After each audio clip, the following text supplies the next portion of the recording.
Jack the Ripper was never this sick. Frankly, the notorious killer would probably be squeamish if he saw what was going on at Planned Parenthood. The latest undercover video describes a procedure where technicians use scissors to cut through a baby's face to harvest his brains. Also in the video, proof of the old pro-life saying, abortion stops a beating heart. Caitlin Burke joins us now with more from the CBN newsroom. Caitlin?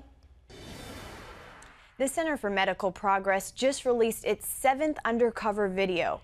This one shows what happened after Planned Parenthood sold an aborted baby to a company known as STEM Express. The moment I see it, I'm just flabbergasted.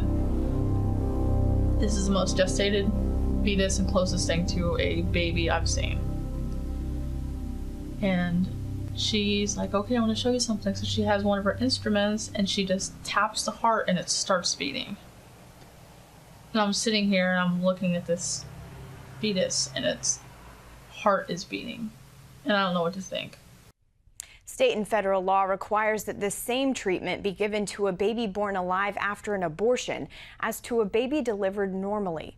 The technician in this video, however, was ordered to cut into the baby to get to the brain. And many are now saying this is no longer a pro-life or a pro-choice issue. It's a moral one. No matter where people stand on abortion, recent videos from the Center for Medical Progress have sent shockwaves through both sides of the issue. If there was a higher gestation and the technicians needed it, there are times where they would just take what they wanted. And these mothers don't know. And there's no way they would know. When a mother-to-be comes to any Planned Parenthood abortion clinic, she's required to sign a consent form before she can have an abortion. For the body parts of her baby to be harvested, she must sign a separate form. Apparently, that's not always the case. Harvesting has been going on for some time, but the videos prove it's much worse than anyone ever thought. The abortion industry has not reformed itself. It has not repented. It has not stopped doing this activity. And now, of course, with social media, as a much more powerful tool today than we had it back in the late 90s, we are able to make even more people aware of this in an even shorter time. Planned Parenthood defends itself by saying the videos are heavily edited and claiming they've done nothing illegal. The only apology referred to the callous tone used by Planned Parenthood officials in the videos. But as columnist Kirsten Powers wrote in USA Today, it's not the tone that's the problem, it's the crushing of baby body parts. This is disturbing to so many of our fellow Americans who would not say that they're pro-life, who would not say that they favor eliminating abortion. But when they see this, they are disturbed. Why? Because the word abortion has practically lost all its meaning. And it's only when we see it, and this is a strategy we've advocated for decades, it's only when we see it that we get to the point where we realize what an abortion actually is. There is no nice way to talk about the techniques used to procure the body parts of an aborted baby. They are horrifying. Even those who have taken part in the procedures have been affected. The moment I took the tweezers, I put them in the dish. I remember grabbing a leg, and I said, this is a leg, and the moment I picked it up, I could just feel like death and pain. Like, I've never felt that before, like shoot up through my body. And I started to, I blacked out, basically. This is a tissue order form giving instructions on how to ship the liver and thymus of a 16 to 20-week-old, the kidneys, the skin, the pancreas, even the brain. Raising the question, if these aren't babies we're dealing with, if it's just tissue, how are their organs and body parts to be donating? Another disturbing question resulting from these videos, are babies being born alive and then killed in order to keep their bodies intact? Kermit Gosnell, the Philadelphia abortionist, is serving life sentences right now precisely for having done that. That is, killed babies after they came out of the womb. This is a question now raised with a higher level of seriousness because of the fact that in these interviews we see these Planned Parenthood doctors saying that that this is something they can do. If we alter our process and we are able to obtain intact fetal cadavers, then we can make it part of the budget that any dissections are this, and splitting the specimens into different shipments is this. I mean, it's all just a matter of line items. Dr. Alveda King went through several abortions in her early 20s. Now in her 60s, she's still haunted by them and shudders to think what she may have signed while in no physical or mental condition to do so. I remember being in the abortion facilities, and they'll give you sedatives and antibiotics, shove that at you, and then a clipboard with papers. At that very stressful time, making decisions without the right type of information, that young mother or the older mother is not ready to say, I want to donate tissue to science. In that particular setting, you just want to be done and be finished without really comprehending the overall thing. This isn't the first time Planned Parenthood has been exposed. Yet as video after video is released, its loyal advocates remain silent. Companies are beginning to distance themselves or pull support, and the cry to defund the nation's largest abortion provider grows louder and louder. Planned Parenthood has played every trick in the book. Planned Parenthood has run out of tricks now, thanks to social media, thanks to what's available in the mainstream media, and then those who will go beyond to find truth. The truth, King says, is that Planned Parenthood isn't in the healing business and can no longer hide behind that claim. Caitlin Burke, CBN News. Magnificent, Caitlin. Ladies and gentlemen, doesn't this horrify you? Here's a sweet little baby, a little baby, whose heart is beating, and they want to get the heart intact, and they kill the baby in order to get the heart or to get the brain or to get the other tissue. They can make a lot more money if they've got it all intact. How monstrous can it be? And to think we've got a president of the United States who said he would shut the government down in order to preserve the funding, the federal funding for Planned Parenthood. That's what we're dealing with. And I tell you, any politician that votes to fund Planned Parenthood should be taken out of office. It's time we stop this awful thing. $520 million a year taxpayer money goes to that abortion mill. And I'm sorry that we've got a Republican candidate who says, well, they do a lot of good work for women. That's nonsense. It's just utter nonsense. It's an abortion factory, period. And that's where they make their money, and they are loaded with it. I'm talking about in the billions of dollars of money. They don't need taxpayer money because they're making so much in everything else they do. The American Center for Law and Justice, of which I happen to be the head, has a lawsuit against Planned Parenthood of California, and several, at least a whistleblower, or more than one whistleblower, have indicated they were triple billing the government and claiming they were doing abortions, and the procedures were at $1,200 or whatever, and they triple billed to get it. So we're talking about tens and tens of millions of dollars fraudulently obtained by this organization. It is a scandal. And it's time everybody get aware of what's being done. But a beating baby's heart, the little child is alive, distinguished parts, and the heart is beating, and they're going to kill it to get the body parts. How barbaric. We're supposed to be the land of the free and the home of the brave. This is supposed to be the shining city set on a hill. Boy, we sure have tarnished that image. For critics who thought the Iran nuclear deal already sounded bad, some say it just got even worse. Turns out Iran will get to inspect one of its most controversial military sites on its own. And as Dale Hurd reports, that new revelation has many up in arms. It has been learned that Iran will be allowed to use its own inspectors to investigate a site it has been accused of using to develop nuclear arms. Under a secret agreement with a UN agency that would normally do the inspections, an Iranian-picked inspection team would investigate the Parchin nuclear site, which has been linked to persistent allegations of secret nuclear weapons work. The State Department defended the plan. We're confident in the agency's technical plans for investigating the possible military dimensions of Iran's former program, issues that in some cases date back more than a decade. Just as importantly, the IAEA is comfortable with arrangements. But House Foreign Affairs Committee Chairman Ed Royce said international inspection should be done by international inspectors, period. President Obama has said the deal with Iran is the strongest arms agreement ever negotiated, and that the strength of the accord is that it does not rely on trust of the Iranians, but on rigorous inspections. But critics of the deal are not likely to trust Iranian-picked inspectors.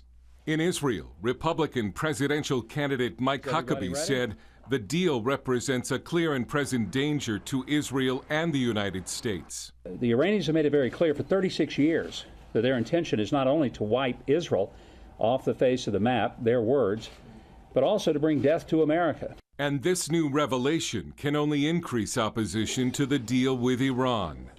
Dale Hurd, CBN News.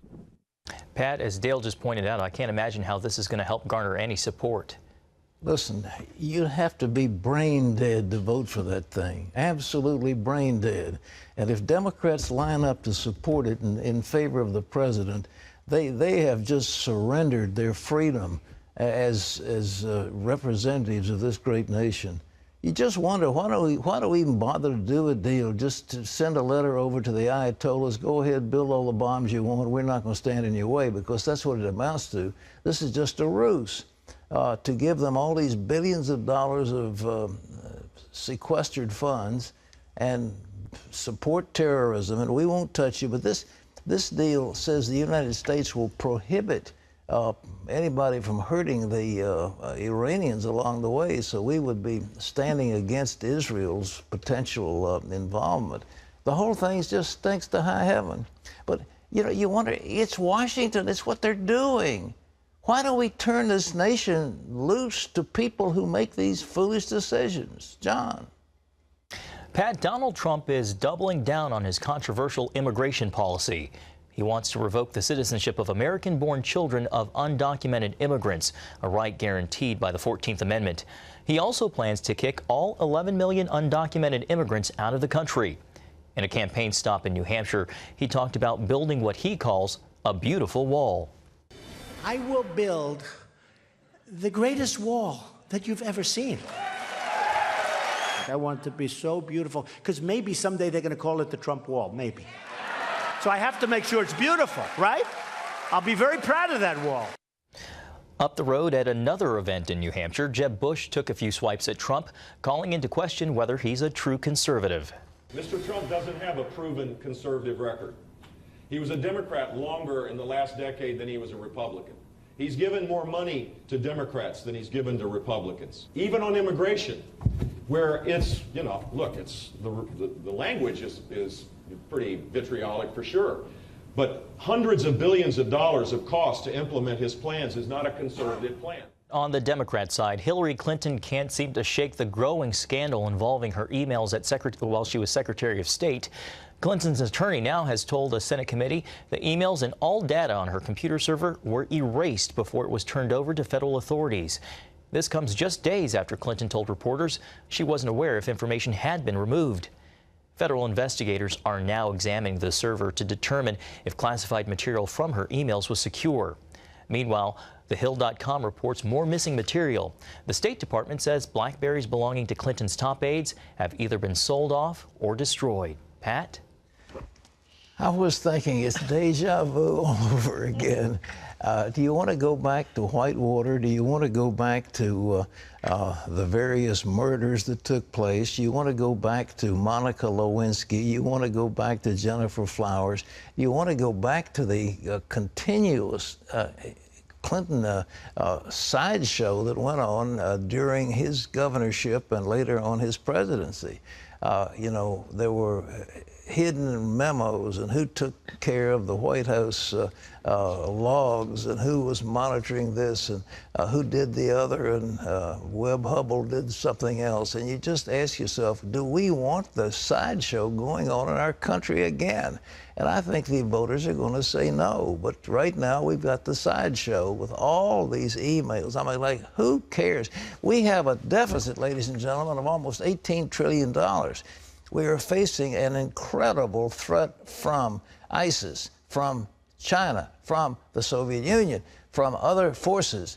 And a country needs something important. So what are we worrying about is about somebody hiding an email server in the restroom of a motel or whatever it is in Salt Lake City. This is crazy. I mean, the whole thing is insanity, and it's like we're in the midst of collective insanity here in America. Let's get real and concentrate on what is important, and what is important right now is getting the federal budget under control and stopping this runaway spending. We've got to do it. If we don't, we're going to go ruinously bankrupt. John? Pat, U.S. Forest Service officials say they're devastated by the deaths of 3 firefighters in Washington state. They were battling a wildfire when their vehicle crashed and was likely overtaken by flames. 4 others were injured. The fire has forced the evacuation of 1,300 people from Okanagan Valley. One official called the fires a hellstorm. Overall, nearly 29,000 firefighters have been battling some 100 large blazes across the West. In San Antonio, police are looking for 2 men in connection with recent anti-Semitic vandalism. Earlier this week, someone painted the Nazi swastika and references to the Ku Klux Klan on about 30 vehicles and buildings in a neighborhood near an Orthodox synagogue. A few days later, someone painted the word Jew repeatedly on a storage shed belonging to a Jewish congregation. A reward has been offered for information leading to the vandal's arrest. Rising anti-Semitism and violence in Europe has prompted a record number of French Jews to move to Israel. Chris Mitchell has that story. This is the Mediterranean coastal city of Netanya, known as the Israeli Riviera. It's become the first choice for many French Jews seeking to settle in Israel. Home to the world's 3rd largest Jewish population, France is seeing unprecedented immigration to Israel because of an increase in anti-Semitic attacks. Over the last 5 years, more than 20,000 French Jews moved to Israel, more than 1/3 of them just last year. Franny Room, a mother of 2, described the January attack on a kosher supermarket as a tipping point for her. When the attack on the Hyper Kasher occurred, I said to myself that there will always be something hanging over our heads, so it made our departure closer. 3 days after the attack, I was here. I came here. I was too afraid. The family arrived in Israel on a special flight with 200 other French immigrants. Here we get the feeling that we can protect ourselves, but there we had the impression that we were on our own, and if, God forbid, something happened, we would have to manage. Jeanette Malka waited until she retired to move. Now she hopes her children and grandchildren will join her. We have children, and our grandchildren are in Jewish schools. Yes, it really scares us. Islamic extremists have targeted Jews in Belgium, Denmark, and other European countries, with France being the hardest hit. Anti-Semitism, however, isn't the only motivation for leaving France. The Jewish Agency for Israel, which helps relocate newcomers, says many immigrants give religious and economic reasons for making the move. You can see and feel a French atmosphere all across Netanya, from advertisements to restaurant menus to conversations.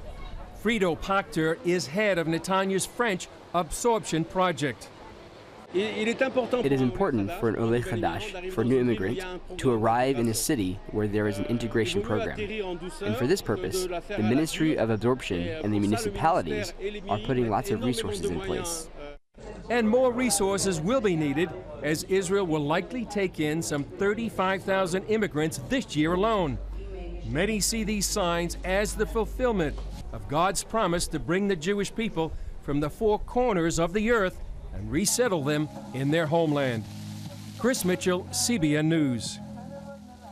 Thanks, Chris. Danny Lotz, the husband of Anne Graham Lotz, has died. He's being remembered by his wife as God's gladiator. Over the years, he suffered from heart disease and kidney failure, and on Monday, Danny was found unresponsive in the swimming pool of the family's North Carolina home. He was sent to the ICU and later died on Tuesday. Danny is the son-in-law of evangelist Billy Graham. He and Ann had been married for nearly 50 years and had 3 children together. Danny also played on the UNC men's basketball team that won their first national championship in 1957. He was also responsible for bringing the Fellowship of Christian Athletes to UNC. Danny Lotz was 78, and of course we keep the family in our prayers. Pat, this is just tragic. Well, it is. Anne Graham Lotz is a wonderful person. She's an extraordinary spokesman and a very compassionate person, and we share her grief. He's 78. I guess there's time to be with the Lord, and he's with the Lord.